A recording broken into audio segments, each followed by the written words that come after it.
estoy ejerciendo el derecho que me concede el artículo 104 del Código de Procedimientos Penal en cuanto a que, como soy acusada, pero al mismo tiempo también soy abogada, puedo hacer uso de esta etapa del alegato por mi carácter de profesional, además de acusada.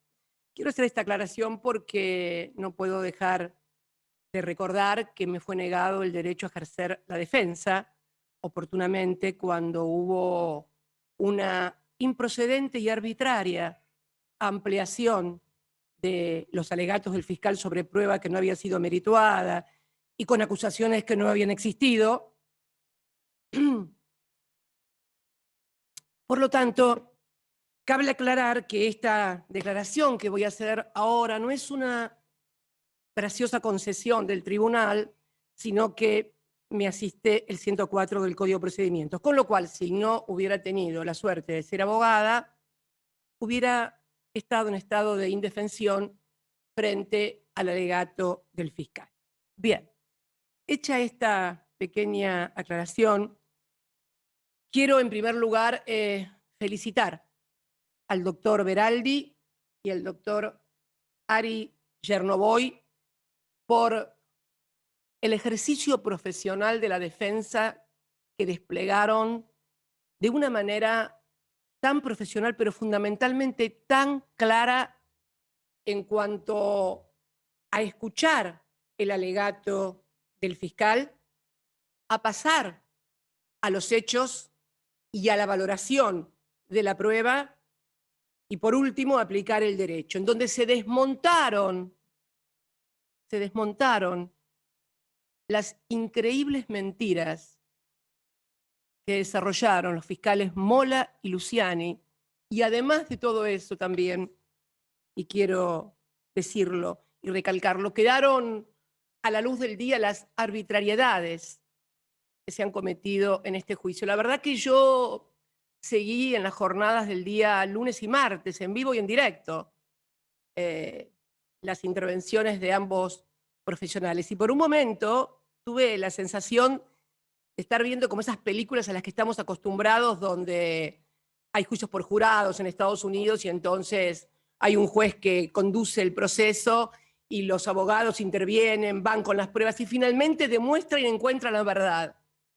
Porque de eso se trata en definitiva, ¿no?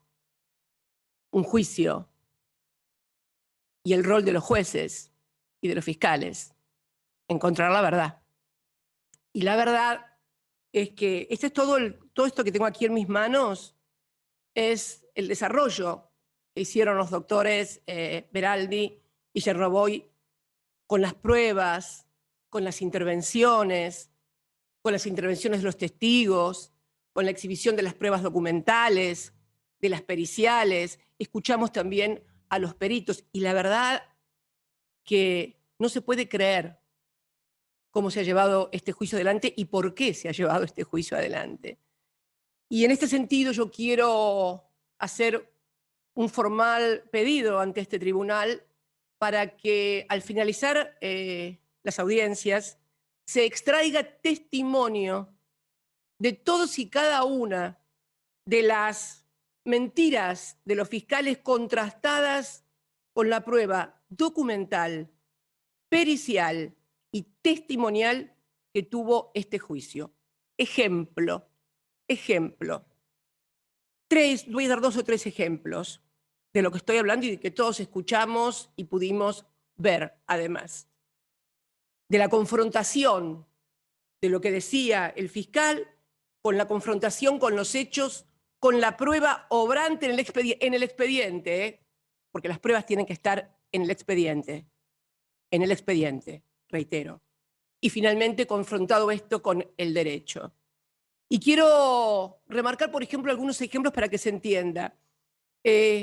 Había una documental en donde la abogada del distrito de vialidad número 23 decía que a las empresas pertenecientes al grupo BAES, Austral Construcciones y otras, no se les debía absolutamente nada. El fiscal decía, esto lo dijo en la primera acusación, porque esta es una documental que está acompañada desde la instrucción. es una documental que acompañó Iguacel en enero o marzo del 2016. Bien, esto decía la nota. Membrete de Vialidad Nacional, no se le debe nada, una firma, doctora Laura Indie, si mal no recuerdo el apellido, el sello. Durante el transcurso de este juicio oral, fue citada como testigo la doctora Laura Indie.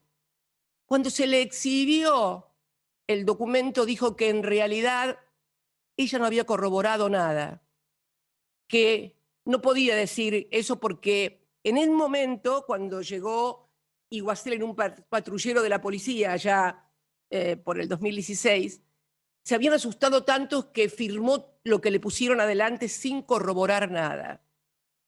Esa prueba, en términos técnicos, documental, estaría destruida luego por lo que dijo la testigo. Sin embargo, el fiscal, como si la audiencia oral, como si ese testimonio no hubiera ocurrido, vuelve a incluirlo en su alegato final. Estaba bien incluirlo en el primero, no se lo discuto.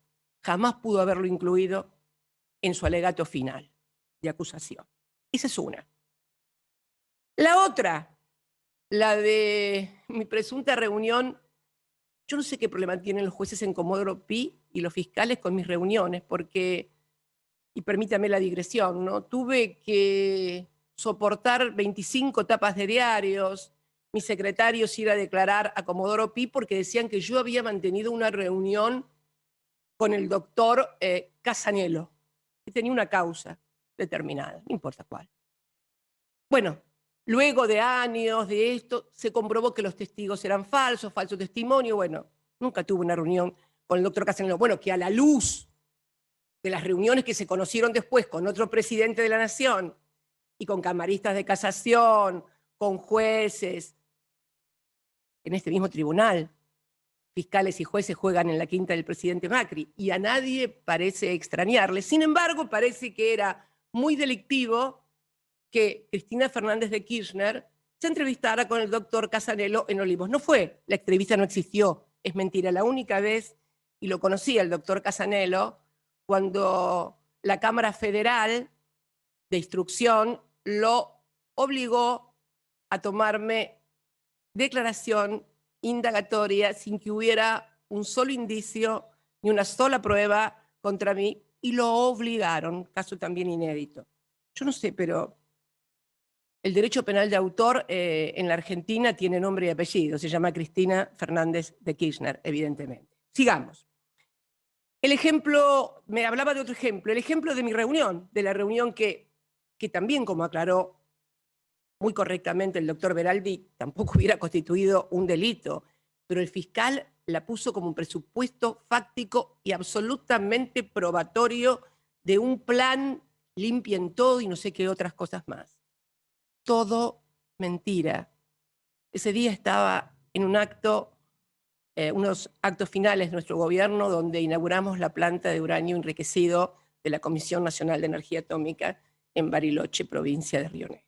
Y la tercera, todos escuchamos, son 3 ejemplos que quiero dar, no quiero sobreabundar en esto, pero porque después todo esto que pasó en estas jornadas lo vamos a compendiar, lo voy a subir a mis redes para que no solamente la Argentina, el mundo pueda observar lo que fue este juicio. El mundo pueda observar lo que fue este juicio. Una ventaja la del Zoom, debo reconocerlo. Yo que a mí no me gustaba mucho lo del Zoom, una ventaja.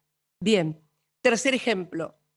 Escuchamos al fiscal Luciani en una de sus intervenciones artísticas, grandilocuentes, decir, habían traído una prueba que nunca se había discutido, que era el teléfono del exsecretario de Obras Públicas, señor López, que lo habían traído del juicio en el cual lo habían condenado por los 9 millones de dólares. Bueno, ¿qué nos dijo el fiscal Luciano en un ejercicio histriónico,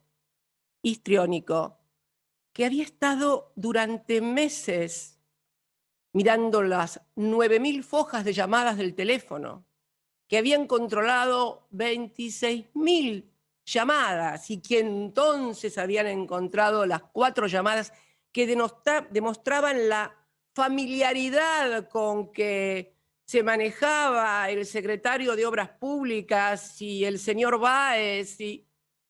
Bueno, se le había pasado por alto más de 400 llamadas del señor Caputo, el hermano de la vida del expresidente Macri, a quien también, como lo demostré en la última... Bueno, esa intervención me acuerdo no fue tomada porque no me habían dado el derecho a defenderme, pero hermano de la vida, y donde intervenía y pedía redeterminaciones de precios y denotaba una familiaridad que ninguno de los que estamos en este juicio hemos tenido ni entre nosotros ni con nadie. Se le pasó. O la del empresario Carlos Gutiérrez. Ambos, vale aclarar, en el caso del señor Caputo todos sabemos su pertenencia política.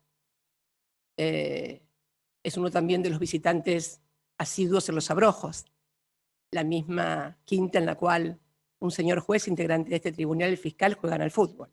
Pero bueno, estos tres ejemplos demuestran las mentiras en las que incurrió. Y la verdad que estamos, creo yo, ante un claro caso de prevaricato, porque no solamente los jueces tienen la obligación de buscar la verdad, sino también todos los auxiliares de la justicia y, por supuesto, el Ministerio Público Fiscal. Por eso voy a pedir se extraigan testimonios de todos y cada uno de los hechos donde, perdón,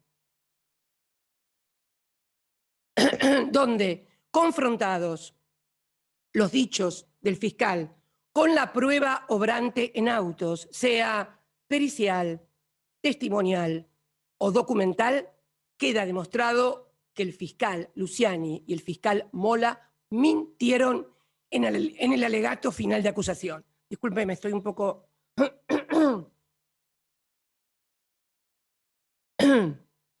Y reitero, vamos a subir a la red todas las audiencias en donde tanto el doctor Beraldi como el doctor Chernoboy pudieron demostrar claramente, bueno, lo que han sido las mentiras, las calumnias y las difamaciones. Pero quiero pasar a analizar este juicio desde una perspectiva que no solamente es lo penal, sino el ordenamiento jurídico, porque todos somos abogados, ustedes son todos penalistas, yo no soy penalista, pero todos sabemos cómo debe funcionar, perdonen, el ordenamiento jurídico. Antes de decidir si vamos a ser abogados penalistas, comercialistas, civilistas, etcétera, todos quienes hemos ido a la Facultad de Derecho, hemos pasado por una materia que se llama Introducción al Derecho. En esa introducción al derecho tenemos los insumos, quienes somos abogados después, para interpretar el ordenamiento jurídico de un país en su conjunto, y que ese orden jurídico, nos enseñaron en la facultad, tiene que ser congruente, que no tiene contradicciones, que no tiene lagunas, que se basta a sí mismo y que no puede tener, reitero, contradicciones dentro del mismo ordenamiento jurídico. Bueno, ¿quién desarrolló más que nadie lo que es un sistema de derecho? Fue Hans Kelsen, el austríaco.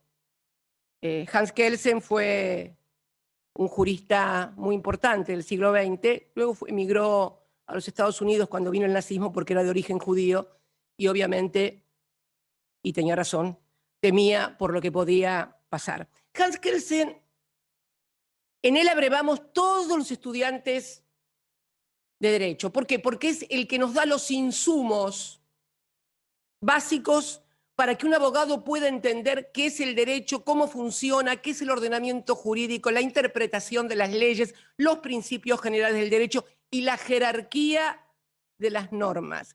La jerarquía de las normas no es una cuestión menor. la famosa pirámide de Kelsen.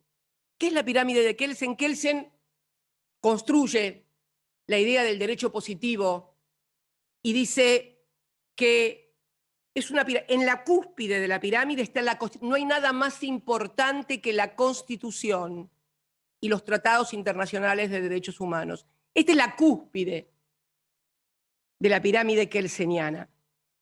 Mire, yo acá tengo mi vieja Constitución, está media viejita, pero la muestro porque vamos a hacer como peras y manzanas para darnos cuenta cómo funciona esto. Esta es la Constitución mía del año 94.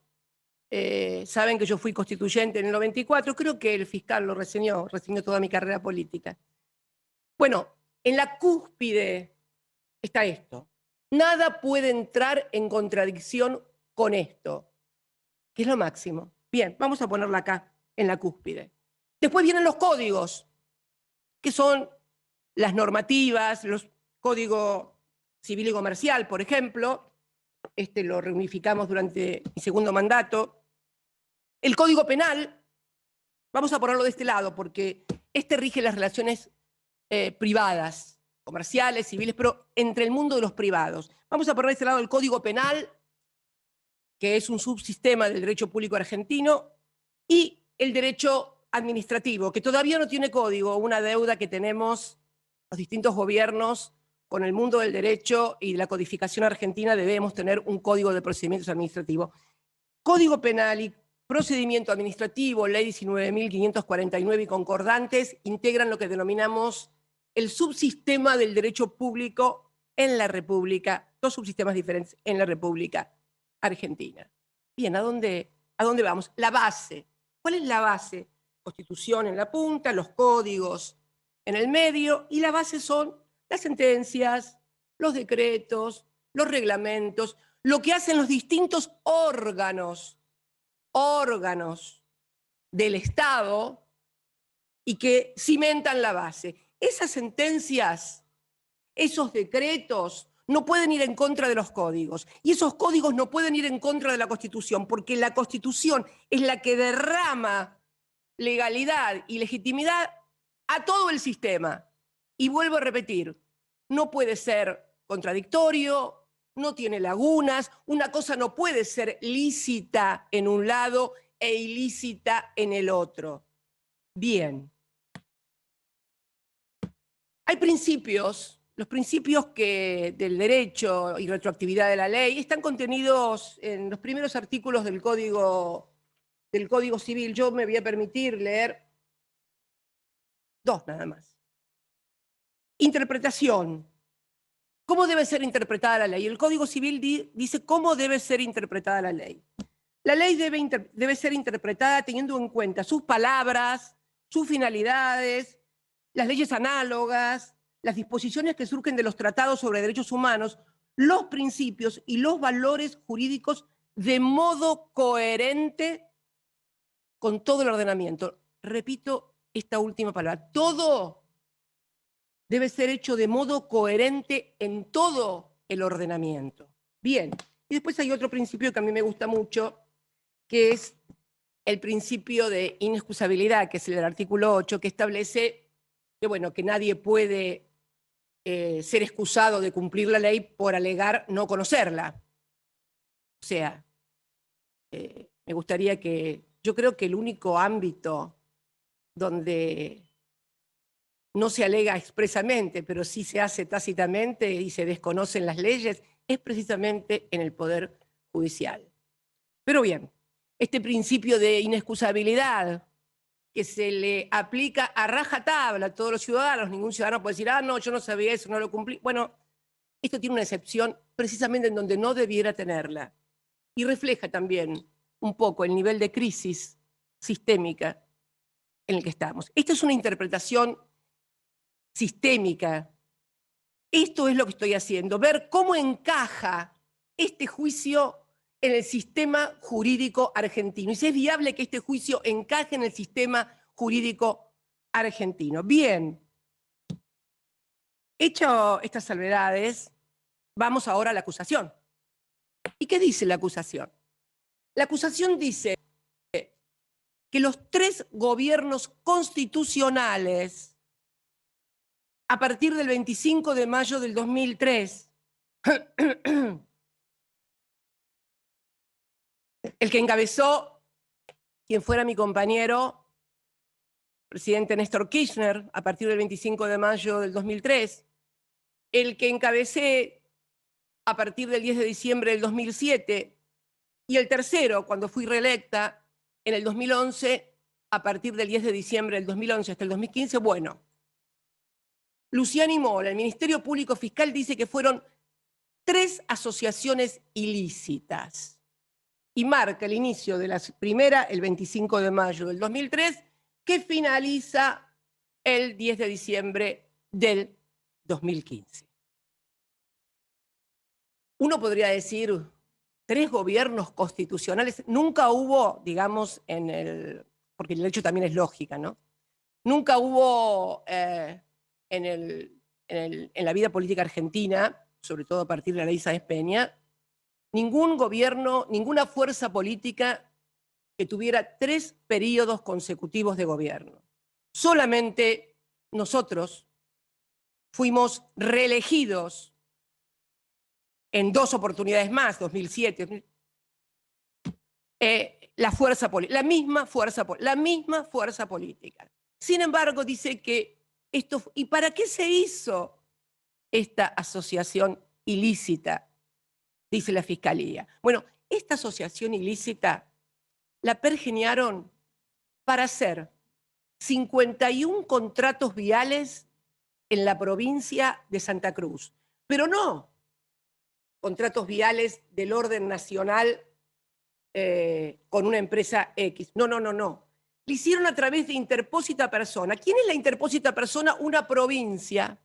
La interpósita persona con la que esta asociación ilícita hace 51 obras viales en Santa Cruz es por interpósita persona. ¿Quién es la interpósita persona? La provincia de Santa Cruz. Bien, o sea, Néstor Kirchner, que fue intendente en 1987, 4 años, gobernador electo en el 91, reelecto en el 95, reelecto en el 99, hizo todo eso pensando que iba a llegar a la presidencia de la Nación para hacer 51 obras viales en la provincia de Santa Cruz, a través de la provincia de la que había sido gobernador durante 3 periodos consecutivos. Esta sola enunciación bastaría para que nadie pudiera tomar en serio una denuncia de esta naturaleza, porque es ilógica. Y vuelvo a repetir, el derecho es lógica. Es ilógica, es absurda, raya en el ridículo. Militamos toda la vida, toda una vida, para 51 obras viales, pero además, ¿por qué razón no hizo las 51 obras viales durante los 12 años que fue gobernador? ¿Cuál sería la razón? ¿Por qué debía esperar además a una cuestión absolutamente aleatoria, como era llegar a la presidencia? Porque yo recuerdo además que la llegada de Kirchner a la presidencia debe haber sido de las cosas más aleatorias que ha tenido la historia contemporánea. Yo diría, y para entenderlo de aleatoria, llegó a presidente de chiripa, en medio de una crisis monumental de la República Argentina, donde se dividieron las fuerzas políticas y donde hasta una semana antes, o menos todavía, no se sabía si entraba en la segunda vuelta, porque se decía que en la segunda vuelta entraba otro candidato de derecha. O sea, la realidad de lo que pasó y de la historia no resiste esta acusación. Sin embargo, fue llevada adelante, ¿eh? Fue llevada adelante en la instrucción, que se había declarado incompetente allá por el año 2011, volvió para atrás todo y siguió la competencia. Esto se dijo. Ahora bien, ¿cómo se da de esto con la Constitución? Porque esta es la lógica. Y vamos a la ontológica ahora, a la existencial, porque la acusación del fiscal Luciani y Mola viola el artículo 1 de la Constitución argentina. Un gobierno elegido en la forma que prevé la Constitución. La Constitución prevé en su artículo 1, la nación argentina adopta como su gobierno la forma representativa, republicana y federal. El orden representativo, republicano y federal no es intercambiable, porque es la importancia. Primero el gobierno del pueblo, es representativa. Elegimos el gobierno democrático. La gente elige los gobiernos. La gente elige los gobiernos. Con el limitante del 22, no gobierna ni delibera por sí mismo, sino a través de sus representantes y de las autoridades creadas por esta Constitución. Los 3 gobiernos, el que le tocó encabezar a Néstor, el que me tocó encabezar y los que me tocó encabezar a mí, fuimos elegidos por el pueblo. No podemos ser nunca una asociación ilícita. Pero además, el fiscal no se queda con que somos una asociación ilícita y no gobiernos constitucionales y democráticos. No, no, no, va por más.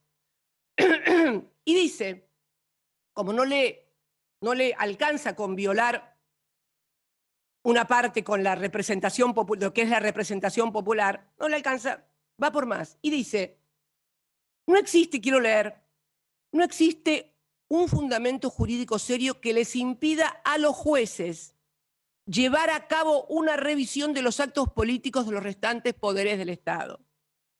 La teoría de las cuestiones políticas no judiciables atenta contra el orden democrático. Bien. O sea que en la división republicana de poder ejecutivo, poder legislativo y poder judicial, el Ministerio Público Fiscal se arroga una supremacía sobre los otros 2 poderes. No, no, no, no. A ustedes los elige la gente, gobernantes, legisladores, pero no, no, no. Nosotros,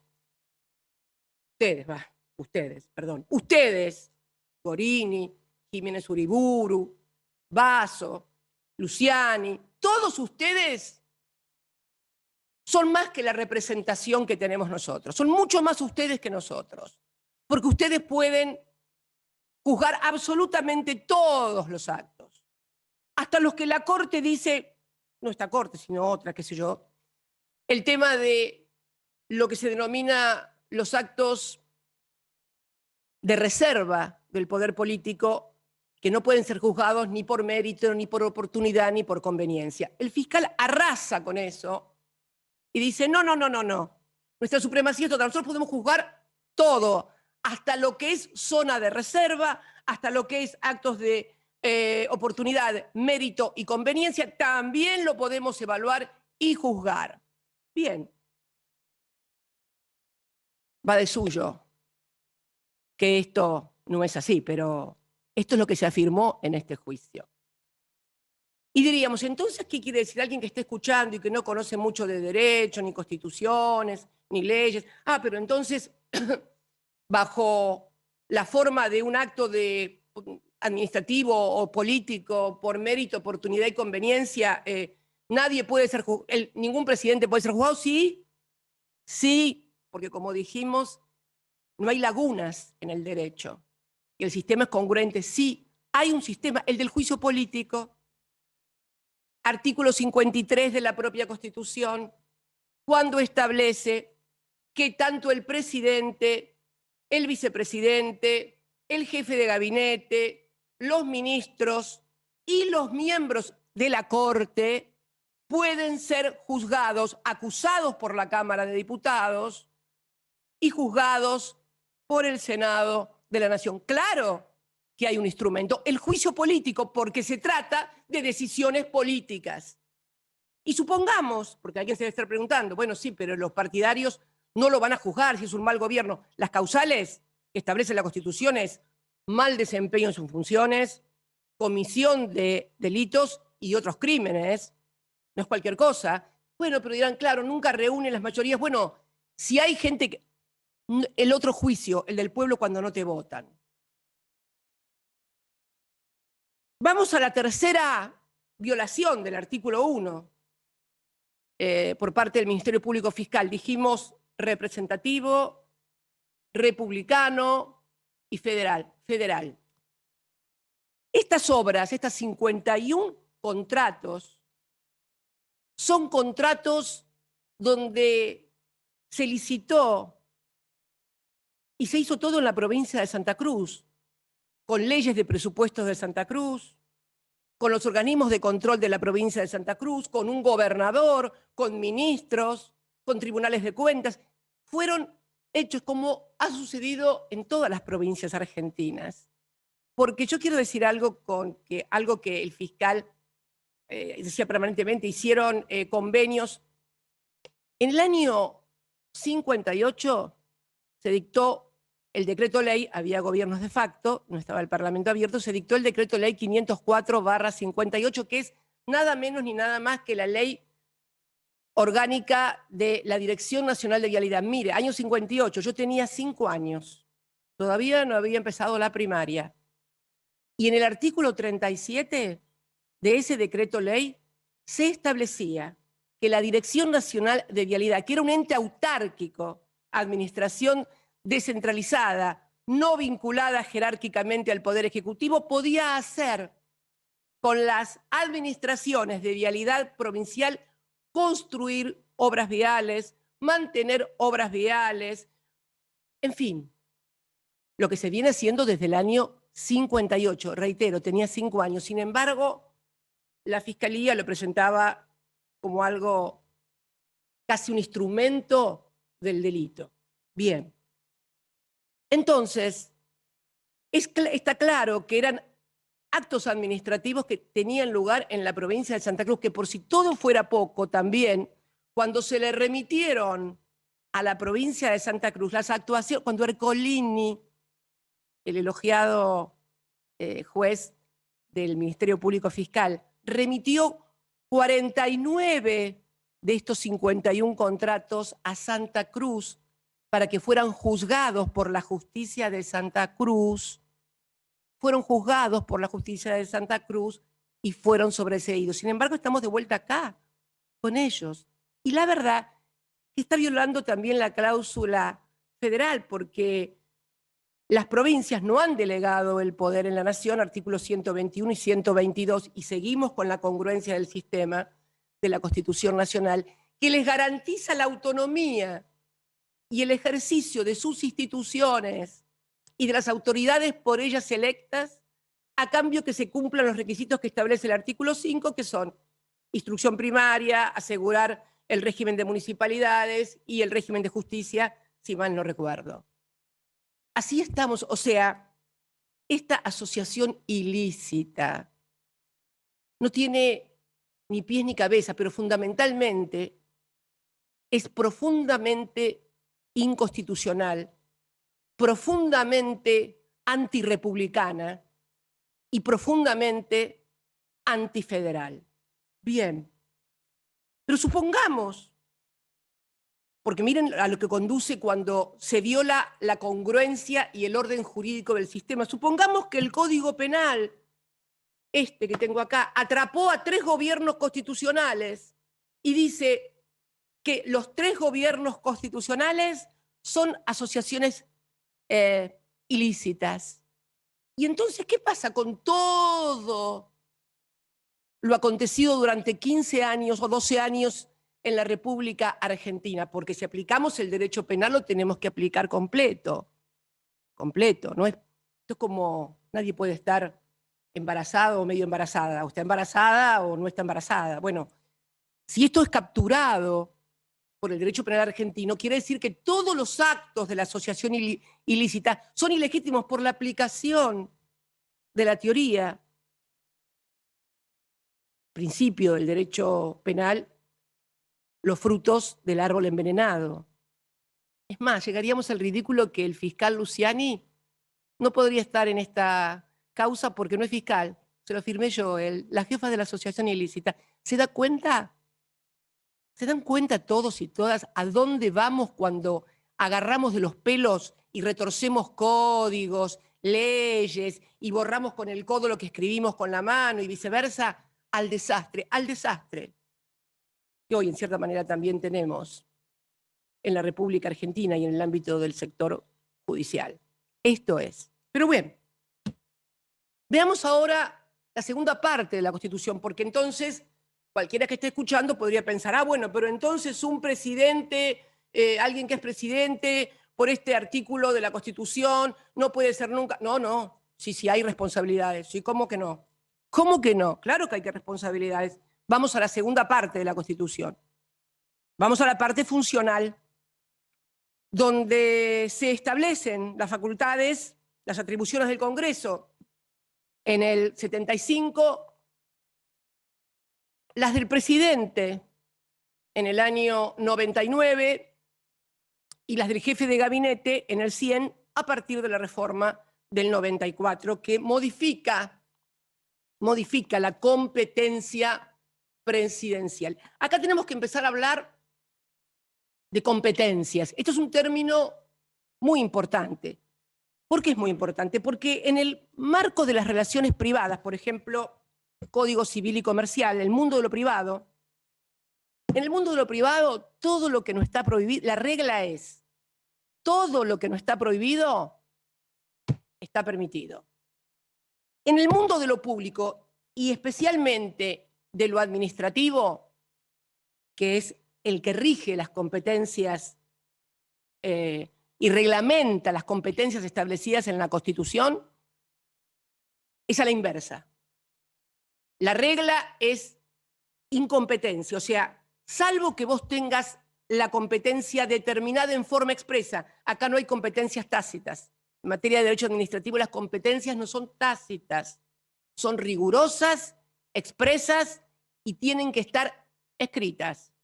Eso es la competencia en materia administrativa. ¿Y por qué es tan importante la competencia? Porque determina la responsabilidad.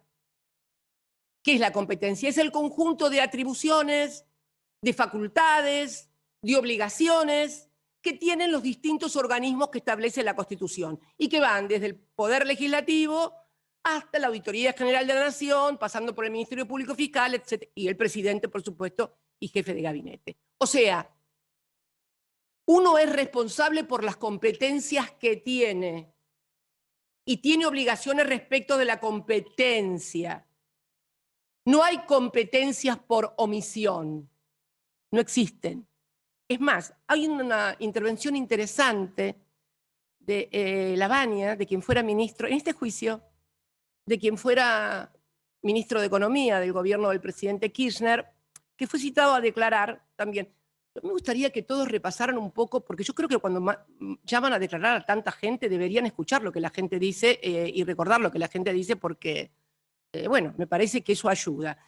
Me acuerdo que cuando habló el doctor Lavagna, el fiscal le pregunta con respecto a la denuncia que había hecho de cartelización de la obra pública en una reunión anual de la Cámara Argentina de la Construcción. Y me acuerdo que el fiscal le pregunta, pero porque el fiscal acusaba de que Kirchner lo había echado por lo que había dicho en la Cámara Argentina de la Construcción, otra mentira, aclaró que era porque había ido idea y por el resultado de las elecciones, que en realidad el resultado de las elecciones es el tema. Bien, donde obviamente ganamos por amplia mayoría, yo encabecé la lista de senadores en el año 2005. Bien, ¿qué dice Lavagna? Lavagna dice, pero no hizo nada el presidente, no.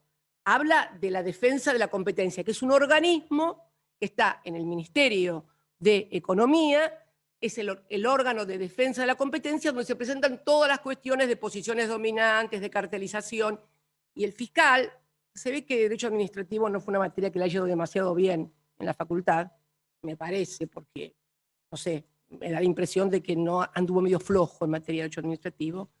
Le pregunta, pero ¿y el presidente no le dijo nada a la defensa? No, le dice Lavagna. No puede haberle dicho nada porque si el presidente llegaba a intervenir en la defensa de la competencia, podía caerse todo por nulidad. Exactamente. Cuando uno en el ámbito del derecho público, del derecho administrativo, de la política, si se quiere, trabaja por afuera de la competencia concreta que le acuerda la Constitución, las leyes y los reglamentos, lo que usted hace cae fulminado de nulidad. Y todo lo que toca lo marca con nulidad. Se lo dice Lavagna, que no es administrativista, pero claro, tiene años de la función pública y sabe lo que se puede hacer y lo que no se puede hacer. Vamos entonces a las competencias, que son las que determinan, vuelvo a decir, la responsabilidad. Bien, se discutió mucho en este juicio oral, que si el presupuesto, que quién era el que hacía el presupuesto. Bueno, eso son parte también de las cosas que van a ir en los puntos de testimonio que yo quiero decir, porque el fiscal dijo cosas que no tenían ni pies ni cabezas y se comprobó cómo se hace un presupuesto, que ningún diputado ni legislador es presionado, etcétera, etcétera. ¿Y qué fija? Cuando uno ve el cúmulo de competencias, por supuesto el que más competencias tiene es el Poder Legislativo, que es donde está la representación del pueblo y de las provincias. 32 incisos forman el pliego que despliega, valga la redundancia, el artículo 75 como competencias del Parlamento argentino. Para que tengan una idea, el Poder Ejecutivo en el artículo 99 tiene 20 competencias fijadas y el jefe de gabinete tiene 13 competencias. Esto define la importancia de los órganos representativos, cómo es. Por supuesto, el inciso 8, dice fijar anualmente, esto es facultad excluyente y exclusiva del Poder Legislativo. Solo el Poder Legislativo puede aprobar o desechar un presupuesto. Bueno, de hecho, estamos sin presupuesto. Me tocó también estar sin presupuesto allá por el año 2011, año de las elecciones, donde nos habían dejado sin presupuesto. Vamos al tema que nos ocupa, que es las facultades de quienes hemos ocupado la presidencia de la Nación. Y acá la reforma del 94 bifurca las competencias, modifica, divide las competencias. La idea era de que la administración tuviera un jefe de gabinete que además un sistema medio semiparlamentarista, que cuando la administración no anduviera bien, el jefe de gabinete pudiera ser removido por un voto de censura del Parlamento, cosa que nunca ocurrió y que nunca sirvió, pero bueno, así estamos. Hay muchas cosas de esta Constitución del 94 que realmente, y si me permiten la digresión, yo sé que esto va a traer polémica, pero si me dan a elegir entre esta, en la que yo participé, y la del 53 que hizo Juan Bautista Alberdi, me quedo con la de Alberdi. Nos daba más resultados. Bien. Se divide y dice que el presidente, atribuciones del Poder Ejecutivo, en su primer inciso, es el jefe supremo de la nación, jefe del gobierno y responsable político de la administración del país. ¿Y por qué es esto? Porque se transfieren al jefe de gabinete la administración del país. Fíjense que en el artículo 100, el primer inciso, que es el que fija las atribuciones del jefe de gabinete, dice ejercer la administración general del país. Ya no la ejerce más el presidente, la administración del país. La administración del país pasa a ser ejercida por la jefatura de gabinete. ¿Y qué hace? ¿Y cuál es la única persona que tiene supervisión el presidente? ¿Sobre qué funcionario? ¿Saben sobre cuál? Sobre el jefe de gabinete. Inciso 10. Supervisa el ejercicio de la facultad del jefe de gabinete de ministros respecto de la recaudación de las rentas de la nación y de su inversión con arreglo a la ley o presupuesto de gastos nacionales. Supervisa únicamente al jefe de gabinete. ¿Por qué? Porque el jefe de gabinete pasa a ser el responsable de la recaudación de los impuestos de la nación y de la ejecución del presupuesto y de enviar el presupuesto al Congreso Nacional. Es el que también tiene que presentar los decretos de necesidad y urgencia a la Nación. Hablando de decretos de necesidad y urgencia, la Fiscalía puso como pruebas de los delitos decretos de necesidad y urgencia aprobados por el Parlamento. Yo quiero decirles que y acá sí empieza a regir la 19.549, que es la Ley de Procedimientos Administrativos, todos los actos emanados de un órgano constitucional se presumen legítimos, son todos legítimos, hasta que alguien o los retrotrae, que puede ser el propio poder que lo emitió, o es demandado, en el caso del Poder Ejecutivo, ante el contencioso administrativo, porque el que determina la validez o nulidad de los actos es el contencioso administrativo, no es el penal. Con lo cual, tampoco es cierto que todos puedan... No. Si hay alguien que tiene una facultad y ejerce, un presidente, y es demandado ante el contencioso administrativo, y el contencioso administrativo hace lugar, el acto queda sin validez. Ahora, lo que no puede haber son actos que nunca nadie declaró inválidos ser reputados como plataforma fáctica de un delito. No puede ser, no es ni lógica ni ontológicamente posible, no es ni en razón ni en existencia posible esto. Y esto es lo que estamos discutiendo en este juicio. Están discutiendo decretos de necesidad y urgencia que fueron aprobados por el Parlamento. Es más, hay un decreto de necesidad y urgencia que creo que es el 400, que era sobre modificar los beneficiarios o la distribución de los subsidios del fondo del fideicomiso del gasoil, que fue después modificado por Macri en el 18 y que fue tomado como antecedente.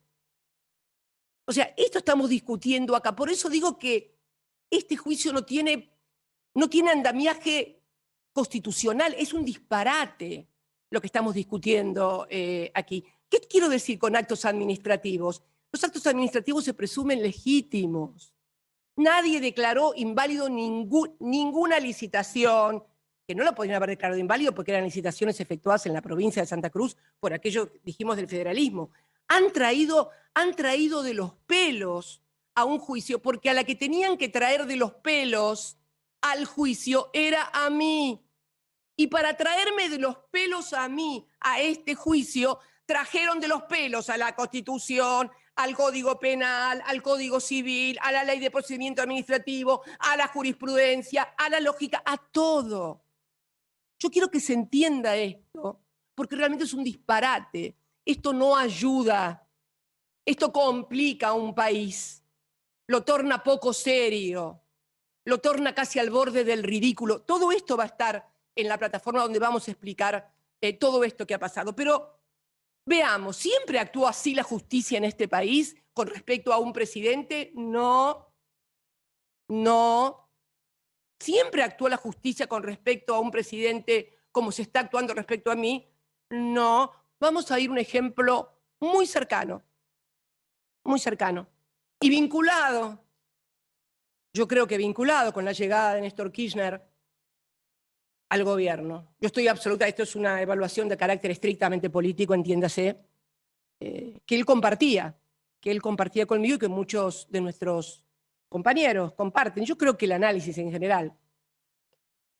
Yo creo que la llegada de Néstor Kirchner al gobierno tuvo que ver con la profunda crisis que vivió nuestro país en el año 2001. Yo era senadora. Está en el currículum que el fiscal Luciani enunció tan histriónicamente. Yo era legisladora acá. Fue la vez que la Argentina parecía que volaba por los aires. Se habían quedado con los ahorros de los argentinos en los bancos. Y bueno, usted tiene edad, Gorini, y otros que están acá también, pero muchos jóvenes de 20 años, de 23 años, eran bebés. No se acuerdan de aquello. Yo sí me acuerdo. Estaba sentada en el recinto. Estaba sentada el día 19 de diciembre en el recinto, cuando entra un senador, creo que era el senador Yoma, si mal no recuerdo, y dice, están, y emplea un término que no lo voy a utilizar ahora porque es feito, están a palos a las madres en la Plaza de Mayo.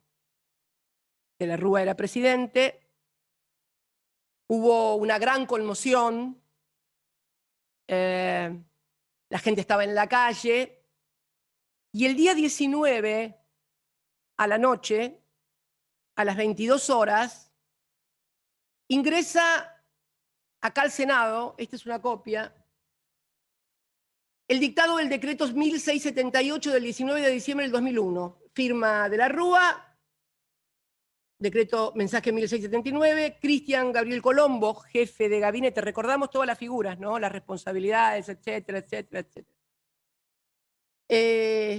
Cristian Gabriel Colombo, Ramón Bautista Metri, ministro del Interior. ¿Y en qué era este decreto? Era este, acá está la primera parte, decreta. Artículo primero, declárase el estado de sitio en todo el territorio de la Nación Argentina por el plazo de 30 días. Dese cuenta el Honorable Congreso, en el Congreso ya había entrado en recesión, obviamente habían terminado las ordinarias el 10 de diciembre, con lo cual, haciendo uso de un derecho constitucional, como es el 23, artículo 23, el doctor de la Rúa firma el decreto de necesidad y urgencia, declarando el estado de sitio en todo el territorio nacional por grave conmoción interna. La gente estaba en las calles y estaba enojada. Muy, pero muy enojada. Jóvenes no se deben acordar de esto, ni se lo deben haber contado porque siempre los padres tendemos a, ¿para qué vamos a amargar a la gente? ¿Qué dice el artículo 23? Usted lo debe conocer, doctor Gorini. En caso de conmoción interior o de ataque exterior que pongan en peligro el ejercicio de esta Constitución y de las autoridades creadas por ella, se declarará en estado de sitio la provincia o territorio en donde exista la perturbación del orden, quedando suspensas allí las garantías constitucionales. Vamos, ¿no? Vamos viendo, ¿no? O sea, se puede decretar la suspensión de las garantías constitucionales. ¿Qué significa? Ahí que te pueden meter preso, que sin juicio, que te pueden allanar la casa, sin orden judicial. Se suspenden las garantías. Bueno, yo diría que respecto de Cristina Kirchner, yo vivo en estado de sitio permanente, porque mis garantías constitucionales están todas suspendidas, aparentemente del 10 de diciembre del año 2015. Bien, pero ¿qué pasa cuando un presidente firma, porque esta facultad también está en el 75 del Parlamento, pero eso es cuando el Parlamento está en sesión, en ordinarias? ¿Qué pasa cuando un presidente asume la responsabilidad de suspender las garantías constitucionales y firmar el estado de sitio? Su poder, dice, pero durante esta suspensión no podrá el presidente de la República condenar por sí ni aplicar penas. No puede, obviamente, no puede ser juez, eso está claro. No puede ni juzgar ni aplicar penas, no puede ser un juez. Su poder se limitará en tal caso respecto de las personas a arrestarlas o trasladarlas de un punto a otro de la nación si ellas no prefirieran salir fuera del territorio argentino. ¿Qué significa entonces dictar el estado de sitio? Significa asumir la responsabilidad de haber suspendido las garantías constitucionales y entonces garantizar, ¿qué cosa? La vida de la gente. Porque en este Código Penal, el valor más tutelado, el bien jurídico más tutelado es la vida. Por eso la pena más grande es para el homicidio y todas aquellas que atenten contra la vida. Porque necesariamente es el bien jurídico más tutelado y el único que no tiene reparación. Cuando te matan, cuando te morís, te pueden indemnizar a los familiares, a los que quedan, pero el muerto se murió, no tiene reparación. Por eso, el bien jurídico tutelado tiene tanta penalidad con el homicidio, que es la más grande. Bien, ¿qué pasó Murió mucha gente en esas jornadas trágicas de la Argentina, más de 30 y pico. Pero hubo juicios que se tramitaron en donde en el juzgado de Bonadío, sí, en el juzgado de Bonadío. Bien, en ese proceso se investigaron en el juicio que hizo el extinto doctor Bonadío, se investigaron los homicidios. Quiero mencionarlos porque es importante por lo menos recordarlos como personas. Los homicidios de Alberto Márquez, Gastón Riva, Carlos Almirón y Diego Lamaña. Y la tentativa de homicidio de Martín Gali y Paula Simonetti. También se investigan lesiones en distinto grado cometidas en perjuicio de 117 víctimas. Bien, en el juicio estaba, obviamente, había sido denunciado por los familiares de las víctimas, por los organismos de derechos humanos, por el CELS, el doctor de la Rúa. ¿Por qué? Porque el doctor de la Rúa había dictado el estado de sitio y por lo tanto era responsable de la seguridad de las personas. Vamos a ver qué pasó con estas responsabilidades. Bien. Dice la sala, Bonadío lo sobreseyó al doctor de la Rúa. Y la Cámara de Casación Penal, antes que la Cámara de Casación Penal, quiero, porque acá tengo, vamos a ir primero con los jueces Irurzun y Fara. Es importante esto porque son actualmente miembros también de la Cámara Federal. Catani votó en disidencia. Y bueno, resolvieron declarar sobreseer al doctor de la Rúa por el delito de homicidio culposo. ¿Y qué dijeron? Voy a leer varios párrafos, tanto de la casación como de la Cámara Federal, porque cuando la Cámara Federal confirma el fallo que también lo sobreseen a de la Rúa, casación también lo sobresee todo Comodoro Pi, desde Bonadío, pasando por la Cámara Federal, pasando por la casación.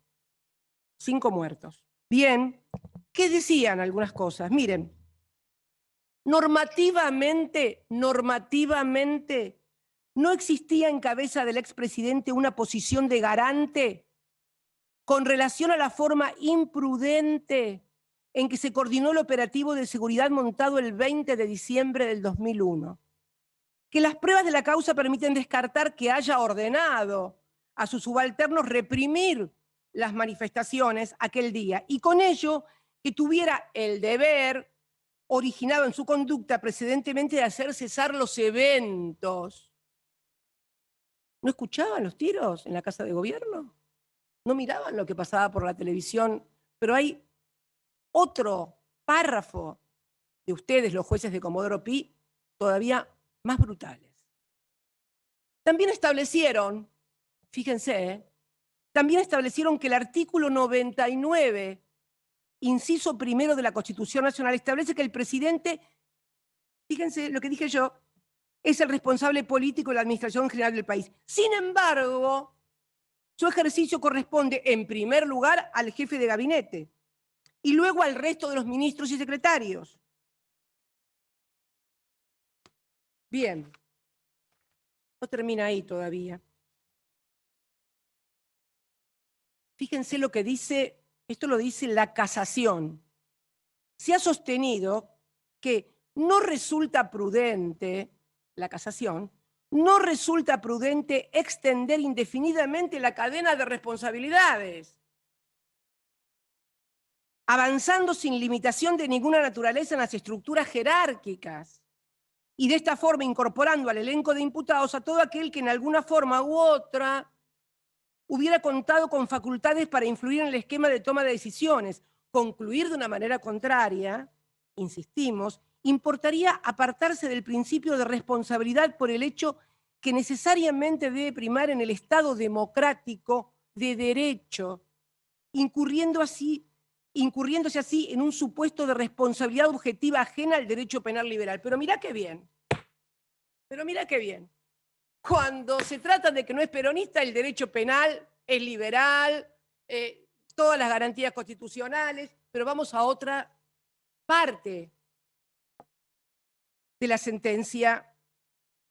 Dicen, fíjense, con fundamento en lo dicho hasta aquí, no cabe, y esto quiero que lo escuchen muy bien, no cabe a nuestro juicio entender que de la Rúa, nombre y apellido, que de la Rúa haya contado mientras ocurrían los incidentes, era una masacre en la plaza, y el que no me cree, y los pibes jóvenes que vayan y busquen las filmaciones, están.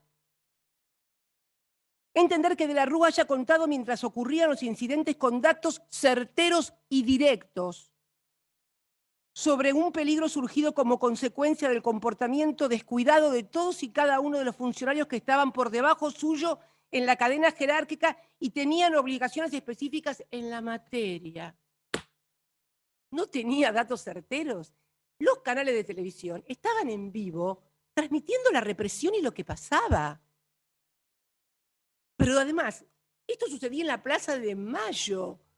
Si no quería mirar por la ventana, porque a lo mejor no le gustaba mirar por la ventana, debe haber escuchado los gritos, debe haber escuchado las balas que mataron gente, debe haber escuchado los gases, el disparo de los gases lacrimógenos. Los jueces dicen que no podía. Ahora, Luciani dice que yo no podía ignorar lo que pasaba en la provincia de Santa Cruz. ¿En serio me quieren hacer creer que esto no es derecho penal de autor? Yo sé que alguno estará pensando, uy, si en lugar de la Rúa hubiera sido un peronista. No, error. Eso nunca hubiera pasado. Los peronistas nunca reprimimos. Nunca ningún gobierno peronista reprimió al pueblo. Al contrario, nos bombardearon en el 55, nos desaparecieron en el 76, y ahora como han cambiado los métodos y ya no se vería demasiado civilizado bombardearnos ni desaparecernos, bueno, hola, ¿qué tal? Acá estamos, sentados frente a ustedes, soy vicepresidenta, pero como expresidenta de la Nación, dando cuenta de lo que pasó en la provincia de Santa Cruz, o lo que además, dicho sea de paso también, porque quiero aclarar que el doctor Veraldi, en lo que vamos a subir, ha probado que lo que decían también era mentira, de que no se le debía nada, de que se le había dado dinero que también era mentira, a la empresa o al grupo Austral Construcciones, toda una fábula montada para traerme de los pelos a mí a este juicio. Y la verdad que hasta el 1 de septiembre de este año, yo pensaba que esto era para estigmatizarme, a mí, al peronismo, como siempre han hecho. Pero me doy cuenta que este juego que han hecho ustedes, que es el de estigmatizar, fíjese, doctor Gorini, que ustedes dicen que yo soy jefa de 5 asociaciones legítimas diferentes. O sea, me están juzgando por asociación ilegítima, por asociación ilícita en 5 juicios diferentes.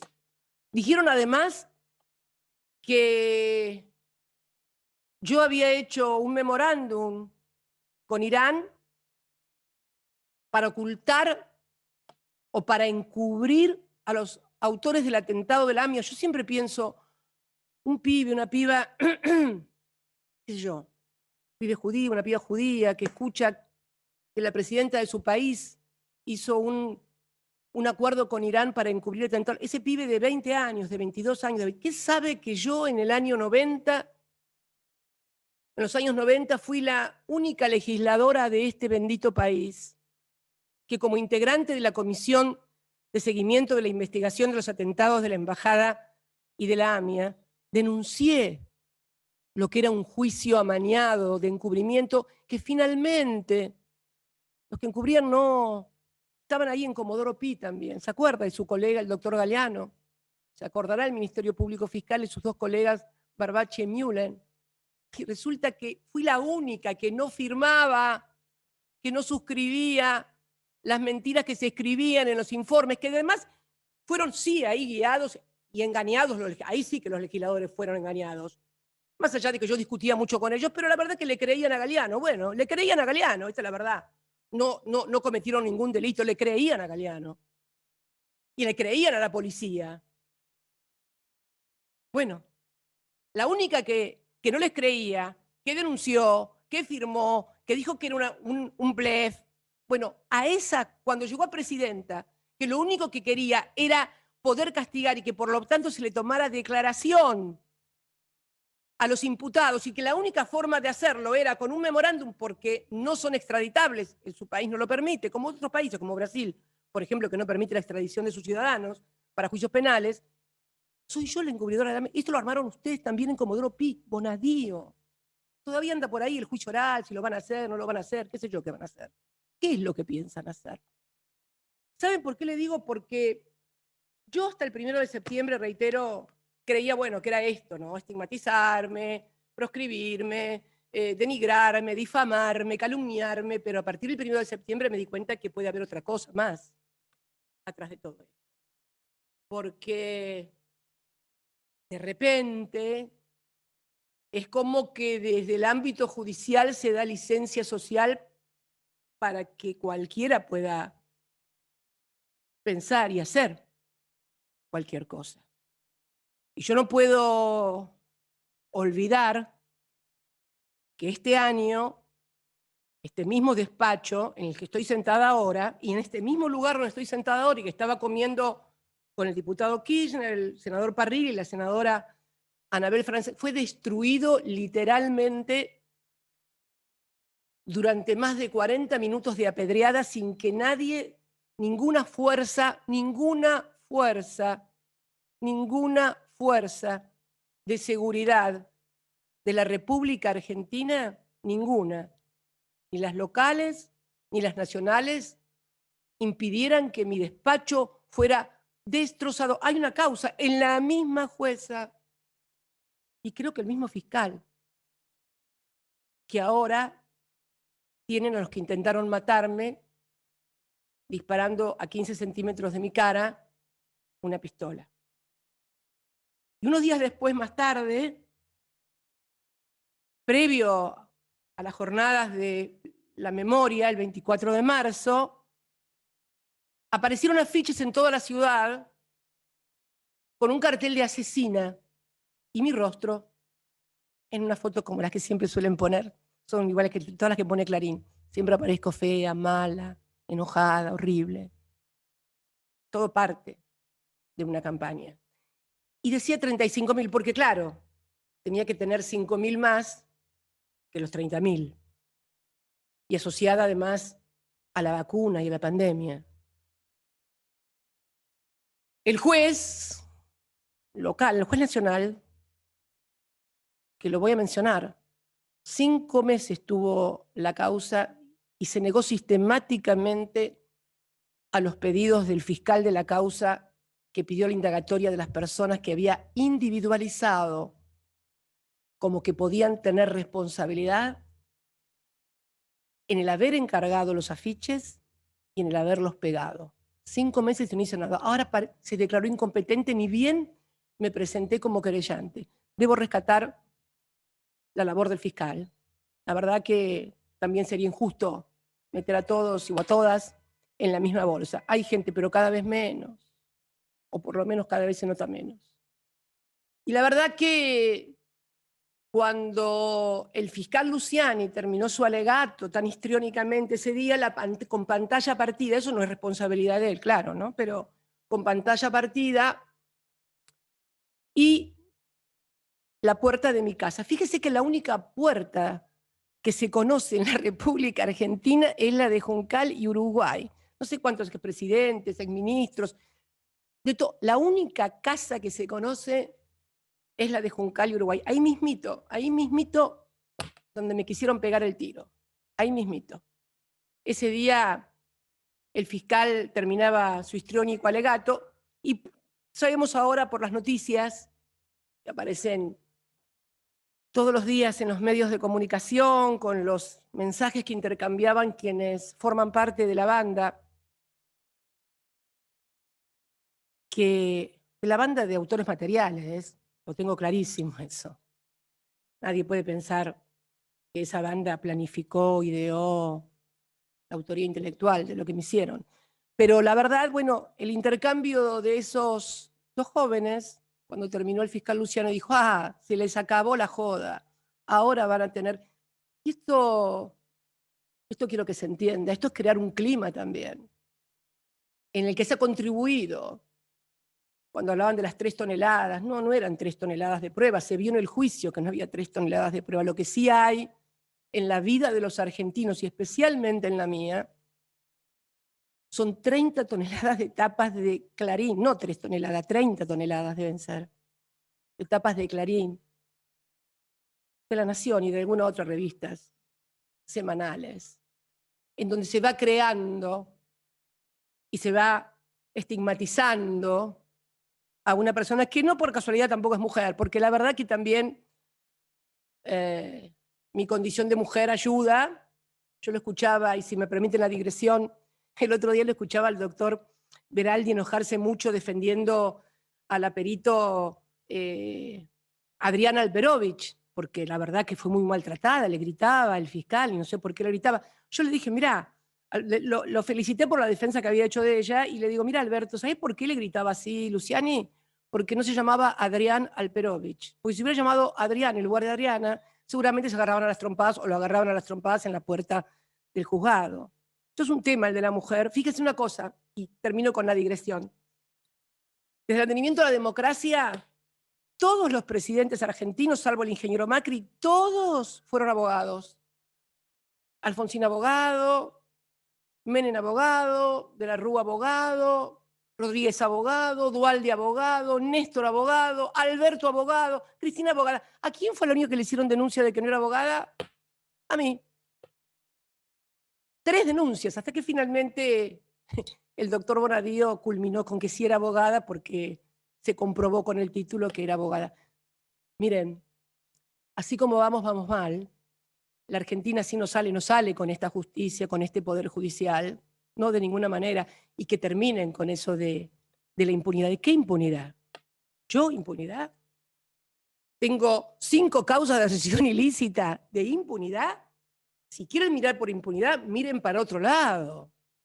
Porque la verdad, yo me siento muy en estado de indefensión, muy intranquila. Los jueces que me juzgan a mí, ustedes, los que están en la casación, algunos, el fiscal, uno de los integrantes de este tribunal, jugaban al fútbol, son amigos y juegan al fútbol en la quinta de Macri. Otros jugaban al pádel con Macri en Olivos o lo iban a visitar asiduamente o a Olivos o a la Casa Rosada. Las personas que están detenidas, lo que yo considero el jefe de la banda, de esta banda pequeña, material, su abogado, sus abogados,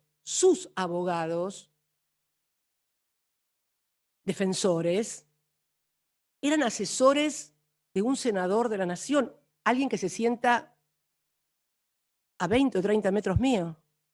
Su asesor defiende al que me quiso matar. La asesora de otra diputada también defiende a ese que... Y si yo me siento un tanto en estado de indefensión con este país y en este poder judicial, seguramente que sí. ¿Cómo se sentiría usted, doctor Gorini, si le pasara lo mismo que a mí, que alguien que intentó matarlo, los defensores de ese que intentó matarlo son legisladores peronistas? ¿Qué sé yo? Imagínense. Imagínenlo por un instante nada más, porque yo siempre creo y siempre recomiendo a todos que se pongan en el lugar del otro. Yo siempre me pongo en el lugar del otro, por eso acuñé esa idea de que la patria es el otro. No solamente por una cuestión de conmiseración, de solidaridad, sino de ponerse siempre en el lugar del otro. Ayuda. Ayuda a resolver mejor las cosas, sobre todo cuando se tiene tanta responsabilidad. Muchas gracias a todos y a todas por el tiempo que me han dispensado.